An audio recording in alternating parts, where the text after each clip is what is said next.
to the Alcohol Tipping Point podcast. I am your host, Deb Maisner. I'm a registered nurse, health coach, and alcohol free badass. And today, my special guest is Rhyannon Styles. She is a writer, performer, and sound meditation practitioner. She wrote the memoirs The New Girl, A Trans Girl Tells It Like It Is, and Help, I'm Addicted, A Trans Girl's Self Discovery and Recovery. So, welcome, Rhiannon. I'm honored to have you on the show. Hi there. Thank you so much. It's a pleasure to be here. So you have a bit of an accent, and I know that you're in some other location. So, could you just share where you're from and where you're located right now? Yeah, I'm from England, from a small town in the Midlands, which is in the middle of the country. And currently I'm in Berlin, in Germany, where I live. Oh, wow, that's fantastic. And what are you doing in Germany? I don't know. It's You just, just, just seems to be where I have ended up. So here I am.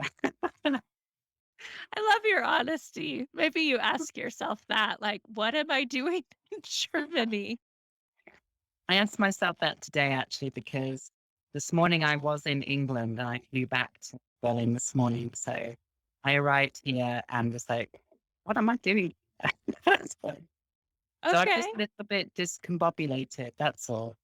Okay. Well, we all are right now, I think, in some way, shape, or form.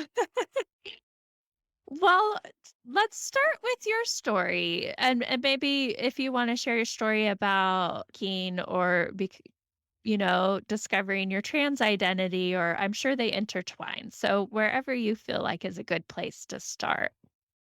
Yeah, they definitely do intertwine. And that was the focus of my second book, Help, I'm Addicted, because I wanted to explore that further. And also in that book, I invited 8 other trans people who also accessed recovery to give a kind of more of a background to see actually if our stories were similar. But for me, I started my transition to becoming Rhiannon in 2012. And I also knew at that point that if I wanted to transition and transition successfully and have a very level mind and great physical health, then I would need to address the destructive behavior that was happening when I was drinking. And I think a lot of that destructive behavior was a result of feeling very trapped and confused in my own self and my own identity. There was 2 things going on, though. The alcoholism, which was obviously present from when I was very young. And then there's also the trans, let's say, awakening that needed to happen. And both of those things were causing me to really act in ways which were very self-destructive to myself and to those closest to me. So when I finally realized that actually, if I was going to live a happy and prosperous life where I could present myself in the way that was how I envisaged myself, then I needed to stop drinking. And once I'd made that switch to be like, one of the reasons I'm really unhappy in my life and depressed and suicidal is because I'm not Rhiannon. And when I made that switch and was ready to accept that within myself, that's when lots of things started to change. And that's when I put down drink. And really, like, the process of transitioning has really been about the process of discovery. And also that meant I had to address my alcoholism and I had to put down all the things which I was using in destructive ways to numb certain feelings. And that's been the process of the past 10 years, actually. Yeah, well, congratulations on your sobriety and living your true authentic self. I think that is common regardless of why you're drinking, but just like drinking not aligning with your value and removing alcohol just to help you live your more authentic life. So how did you quit drinking? I think it was like shortly after my 30th birthday. And that was quite a big party in the sense that it was the first time I kind of revealed to all my friends and those closest to me that I was Rhiannon. So I dressed and presented myself in such a way as I could then. And then the party carried on for like 2 days, which was quite normal behavior for me at that point. I never wanted the party to end. I always wanted to be the last person standing and was desperate always to find more drink and more drugs and more people to party with because I was still running away from myself. I couldn't be with myself. I couldn't sit with myself. And shortly after that birthday, when I realized I was back in the same position as I always was, very unhappy, even though I'd made one huge step forward, which was embracing my identity as Rhiannon, I was still again in a place of self-loathing, withdrawal, isolation, fear, and just general kind of like a knowledge of knowing that that lifestyle wasn't working for me anymore. So maybe about a week after my 30th birthday, I was like, that's it, I'm done. I'm just going to stop drinking for a month and see how that feels. And see if I can do it. And I was very determined. I got to the end of 1 month and felt actually very incredible physically because I hadn't had a hangover. I hadn't had a come down from drugs. I hadn't put myself in dangerous situations. So I felt very on top of kind of my thinking, but there was still obviously lots to uncover and to look at, but I wasn't clear enough to do that at that point. So I decided after a month to do 2 months and did that. And then after 2 months, decided to do 3 months and was in that process. And I was posting about it on Facebook saying how happy I was to not be drinking and to be sober and the joys it was bringing to my life. And then people who I was kind of close with, maybe more acquaintances, started messaging me about 12-step recovery groups that they thought I would benefit from attending. And I still didn't really identify myself as an alcoholic at that point or somebody who had alcoholism because I was kind of also like, I'd done 3 months by myself. Why do I need to have a support group to help me stay sober? I think after a few weeks of them badgering me, I decided actually that I should go and just see and try it out. And that's when I started attending 12-step meetings to look at kind of the drinking and the other behaviors that were happening. Yeah. And that was really kind of just what's kept me moving in sobriety. Hmm. So you were able to do it on your own, and then having that additional support and community just helped you sustain it. Yeah, I didn't really want to go to 12-step groups because I had an idea of them and a perception of them, which was like clearly not what they were. And I felt like it wasn't necessary. And this is one of my, let's say, let's use a term which people might be familiar with, character defects, is like I'm very stubborn and I won't budge on something. And so I didn't want to prove these people right that I actually needed to go into 12-step groups. And I was very determined that actually it was only me that could keep me sober. So I was battling a little bit with that at the start. And I didn't go to 12-step groups regularly. I just kind of dipped in and out for the first 6 months. And yeah, then I relapsed. And then I realized actually that um, maybe, maybe these people were right. And maybe they had some solutions that I hadn't found myself. And that felt like it was worth exploring. Yeah, and that was all back in 2012? Yes, that was in 2012. Okay, yeah, and at the time too, like, that was really all there was. I mean, now we have more and more, like, modern recovery, but I'm glad you found it helpful and are sharing about it too. I know a lot of people don't care for AA. I didn't wanna go to AA. I still don't, like, I do an alternative way of things, but I think that some people find it so helpful, so it's always an option, it's always out there. Yeah, I didn't explore other options so much back then. And also we didn't have like podcasts or really kind of YouTube or anything like we have today or Instagram. So it kind of felt like the only way really. And I had all these people who were around me who I didn't know. I knew they were sober, but I didn't really know the amount of work they were doing on their sobriety. So actually, I was quite surprised when I went into 12 step groups and saw so many people that I recognized from kind of because I was in the media and I was working in nightclubs. And when you're in those kind of roles and jobs, you do meet a lot of people. So I recognized a lot of people in the groups. And I was like, oh, okay. I was really surprised that so many people were there. But yeah, there wasn't I wasn't aware of like any other alternative ways at that point. So I think that's probably why I've stuck with the 12 step groups. Yeah, makes total sense. And then how did your position, or help me use the correct terminology, but like how did that unfold? Yeah, so the transition was very slow. And that was primarily just because the healthcare system in the UK is very overwhelmed and underfunded. So there is kind of a political element involved with that where there aren't people getting the care that they need, and lots of people it's taking people a lot of time to transition.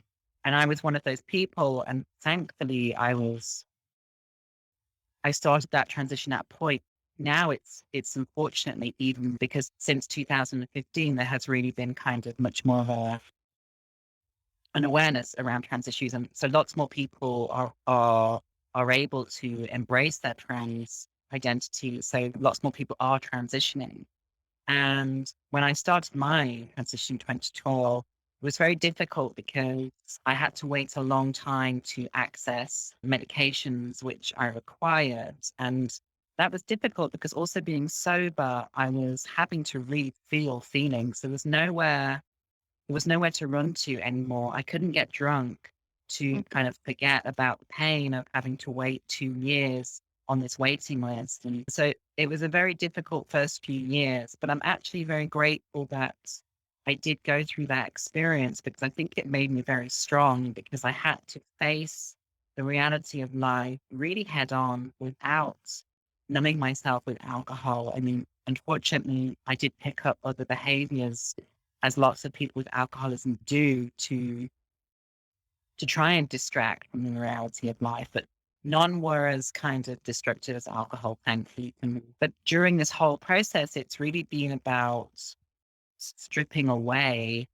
And it's been interesting how stripping away the previous identity of being somebody who was so affiliated with alcohol, and also that previous identity, how I was born and how that's changing. So for me, getting sober and getting clearer within myself has really enabled me to have this really, I would say, flourishing transition because I know that if I had carried on drinking, I would just be a shell of the person that I ought to be. Yeah, absolutely. And you mentioned your book, you tell the stories of other trans people. What similarities did you see, or what was that like? What were their stories? Mm. It's interesting because the similarities are mostly from a perspective of certain traumas that have happened in childhood and elements of those traumas being related to gender. So if people, for example,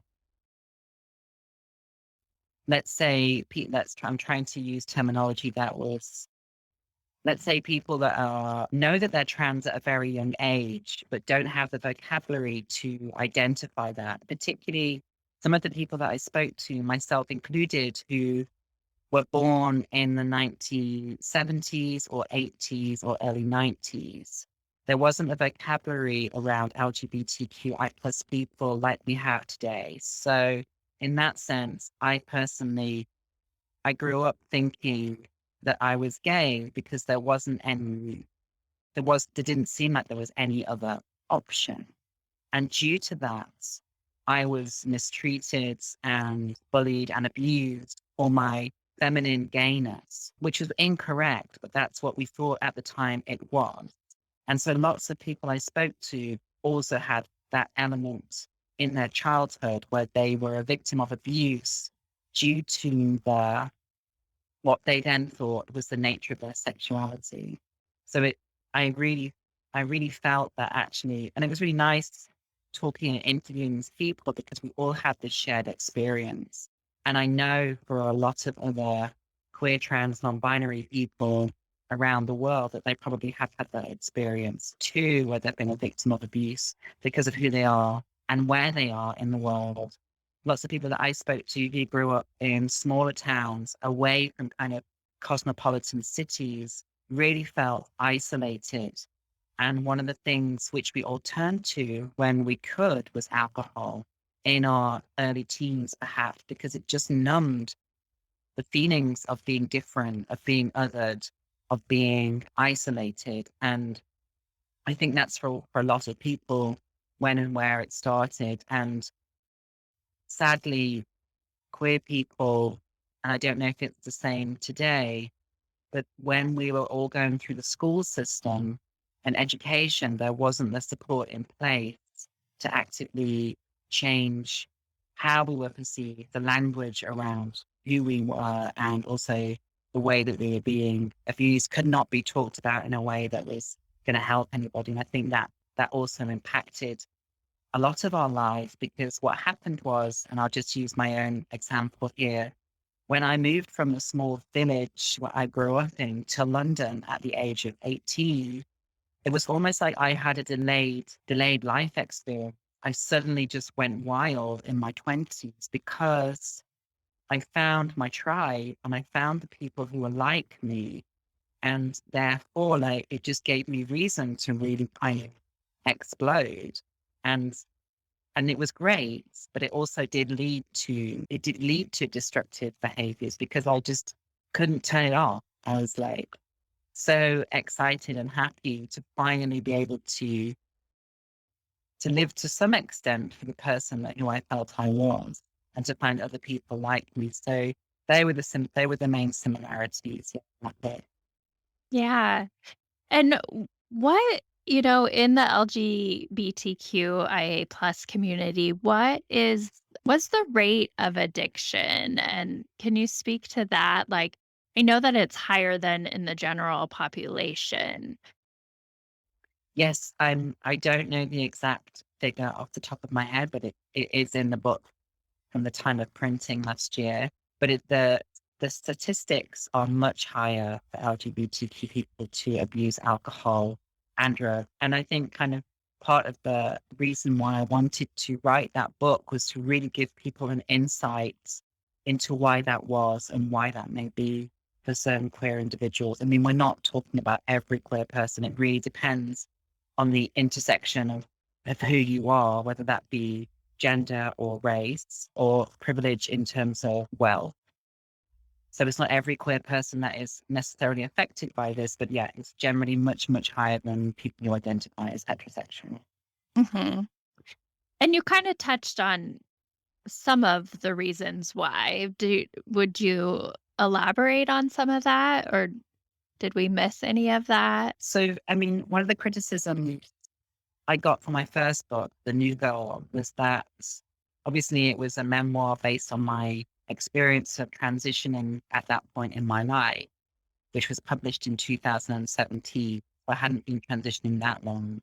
And one of the criticisms from that book was that it was only an account of my life. So for the second book, that's why I deliberately chose to incorporate many different narratives from the trans experience. I spoke to some non-binary people. I spoke to people I don't like this term, but I can't think of a better one right now, female to male and male to female. So kind of opposite directions of transitioning.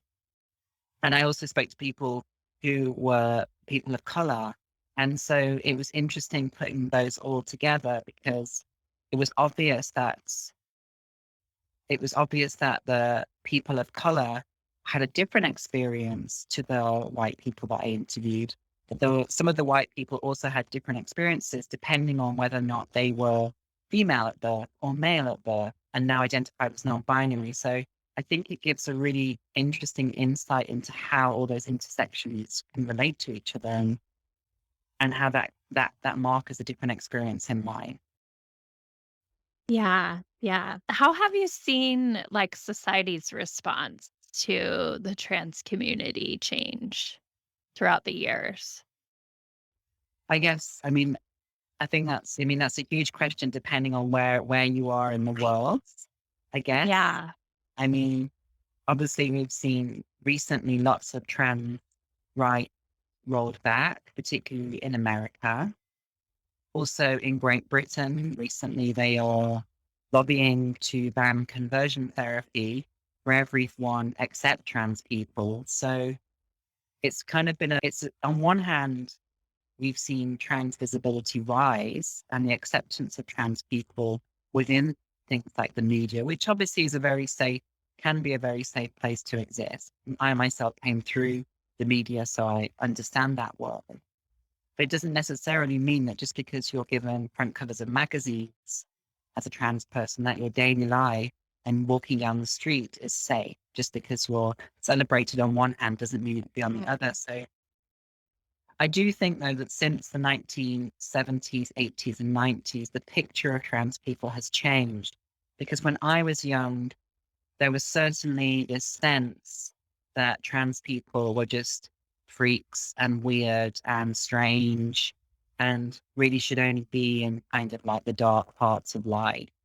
And that's kind of the message that I certainly internalized. And I think a lot of other people did also. There's one woman in my book that says, she was a gay man during the early 80s and she knew how dark that was.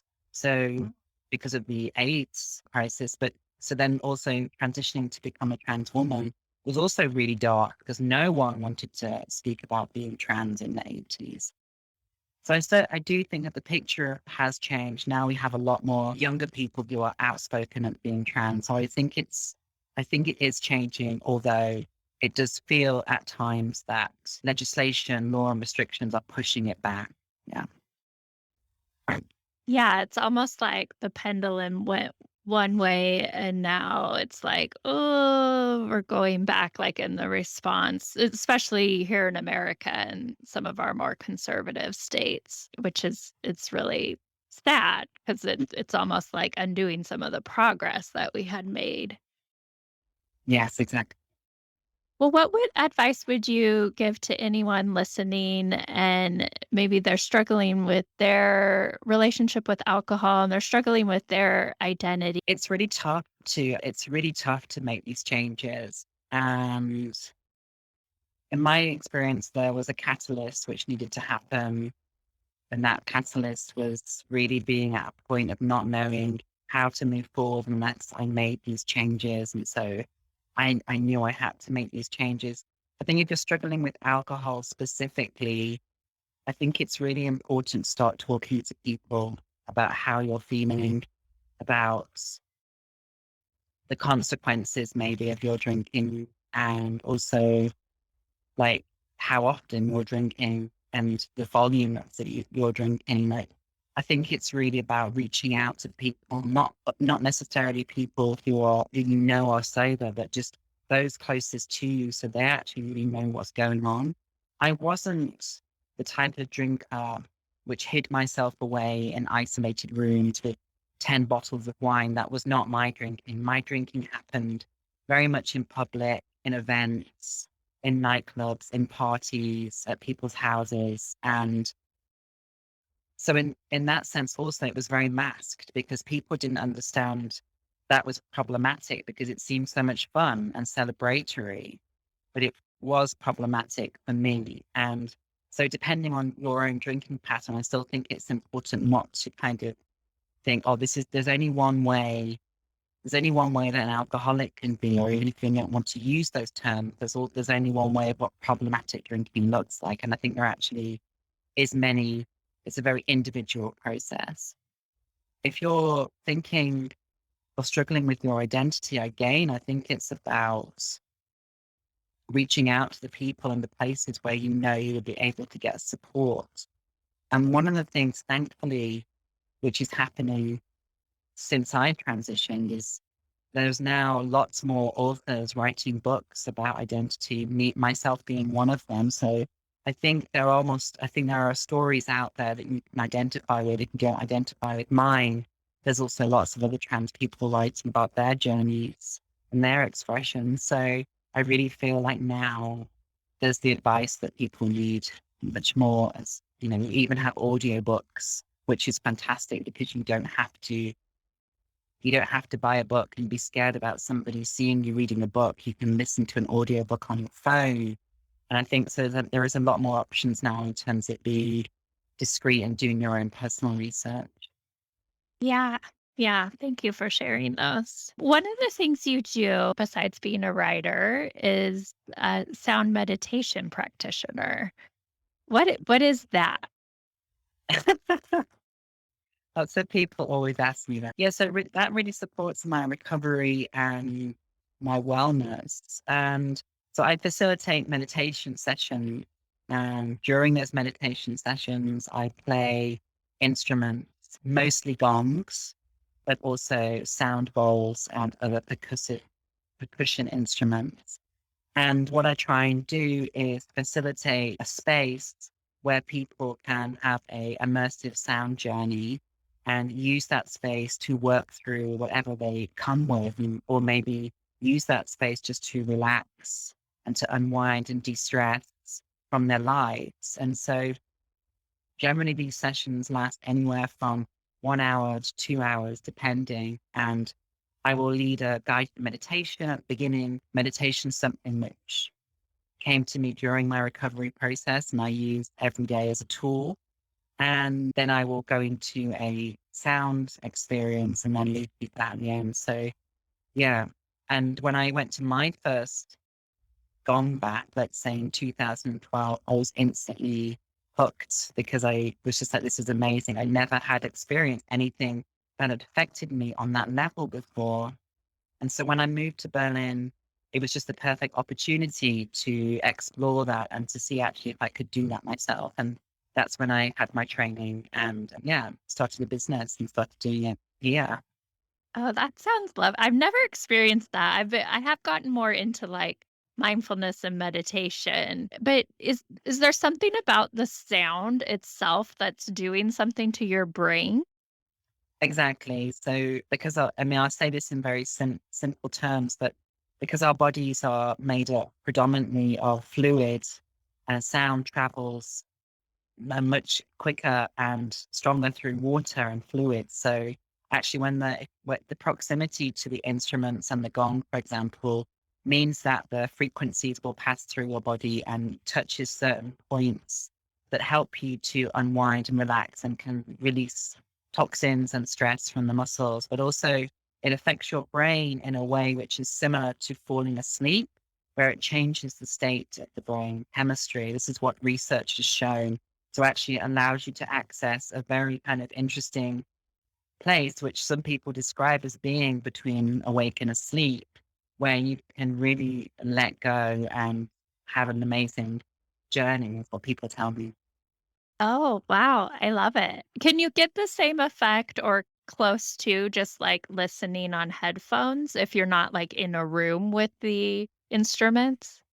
I think it's very similar, but it's not exactly the same because Okay. it's a very great way to relax because of the certain frequencies, but you're not necessarily feeling it in your body. And I think that's just Oh, yeah. This is going to sound kind of funny, but do you think that's why like some people like to listen to the bass really loud in their cars or in their like you're getting something additional from the sound? yeah, exactly. Whenever I go to a nightclub, I really like to be by the bass speaker because I really like to feel it in my body. Yeah. Yeah. Yeah. And so this is taking some of it into like a quieter, meditative, purposeful place. Interesting. I'm gonna Yeah. put that on my bucket list. Mm. Yeah. Cool. Well, what are your plans for the future? So right now, I'm tentatively writing a new book. I want to start, next book is going to be fiction. And I have been doing some writing towards that, which I'm really enjoying. I wanted something which was slightly more separate from myself. I feel like with 2 memoirs now, I've explored that territory and I wanted a new challenge. So yeah, I'm trying to write some fiction. That's going quite well. And other than that, I'm in Berlin doing my sound meditation sessions. Oh, that's wonderful. Well, how can someone find you? You can find me on Instagram. It's at Rhyannon_Styles. And you can go to my website, which is www.rhyannonstyles.com. Perfect. And then you can get the books there too and just learn more about you. That's wonderful. Yeah, the books are Well, available online at various different places. awesome. I love it. I love that you're writing fiction and doing something creative and tapping into that. And who Yeah. knows if you'll be in Berlin still? Who knows where you'll end up, right? I think I'll be here for a while. Yes. Okay. Not a bad place to be, right? No, it's great. I love it. I think it's just England was very cold this morning and Berlin was very hot. And the contrast is very intense. Yeah. That's kind of like, wow. That's kind of like your life in a nutshell. Okay. Well, any closing remarks, anything else you want to say to our listeners? I just think being part of a community has been so important for me in my life. And I didn't know that I needed a community so much. And so if you can find people that you can chat to openly and honestly about what you're experiencing in life, I think for me, it's just one of the most important things in my life. And I'm really happy I have access to it. So I'm sure your community will be thrilled to hear that. Yeah, I mean, just so important to know you're not alone and that there are others out there and they can help you no matter what. Finding your group, finding your people, so Yeah. important. Good. Well, I want to thank you so much for your time. This was a really wonderful conversation and I really appreciate you sharing. Yes, thank you. It was really nice. I was happy to be here. Good. Well, go enjoy your evening. Stay cool. Thank you.